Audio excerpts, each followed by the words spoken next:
Co-coaching. I think I've experienced times when managers they've sort of got to a point where they are seeing their employees um experience different challenges in their areas, and it becomes a pattern. They're seeing patterns in these challenges, and they're kind of feeling a little bit unsure of how to move forward. They may have already had a conversation with their employee, and they're not quite reaching an agreement, or the action that they're wanting to have, the expectation isn't being met. That tends to be where sort of they come and request the co-coaching. So a lot of the co-coaching that I've done, I've experienced it's where there's kind of been a slight break in communication between the manager and the employee, in regards to what would help, and that's sometimes just because the client isn't sure what strategies they need.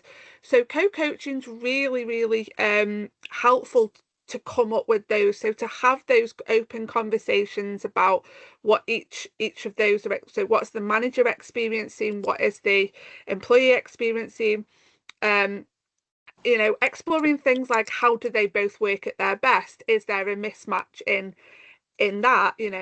Does there need to be some alignment in that, in some compromise, or a manage of expectations? So it's about having those exploring conversations first, then coming together to um to reach some agreed actions, to reach some kind of workable strategies.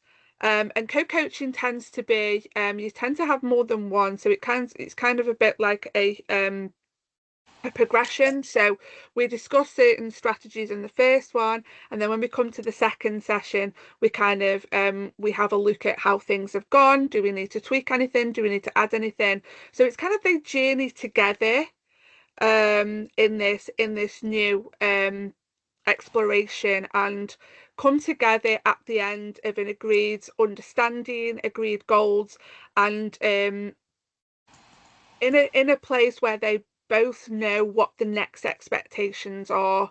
And I think that's the really important thing, aligning those expectations and having those conversations of what is possible, um, and what can be achieved at the end. Definitely. I think the examples that I've come across mainly is when a manager and an employee sort of misunderstand each other's communication styles because it is so Hmm. unique sometimes. And if an employee struggles to explain their challenges, even their strengths can be hard to communicate sometimes. So that's when we sort of deal with that in co-coaching. And also assumptions can sometimes affect working Hmm. relationships between Hmm. both parties. So we sort of come together in the co-coaching to then hopefully clear those misconceptions, misunderstandings, just to make sure that we're all kind of on the same page.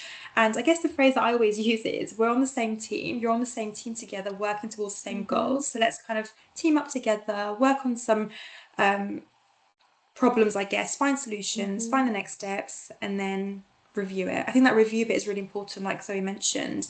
If we're not coming back and reviewing and measuring the progress or measuring the challenges, then it's really, really hard, isn't it, to see if it's been effective or not. So yeah, Yeah, review is I really think important. I think it's important to add, though, that co-coaching is not mediation. So we're not No. here to mediate. You don't have to have co-coaching if there's not, there doesn't need to be a conflict to have co-coaching. Co-coaching can just be if the manager, feels they want to understand more, they want to come and have that collaborative kind of approach to working together to get those end strategies in place. So it doesn't have to always be that there is a conflict, or a misunderstanding. It might just be that the manager wants to be um, involved Yeah, it could be a in the way to steps. enhance what's actually already Yeah. working so they can do more of that more of the time. And I think same with coaching as well. It's not that all clients have to have challenges when they come to coaching. We can work on their strengths and leverage the use of those strengths in the workplace or in their personal life as well. So, yeah, with those services, it's not always about the challenges. Sometimes it's just about building on what's working well already.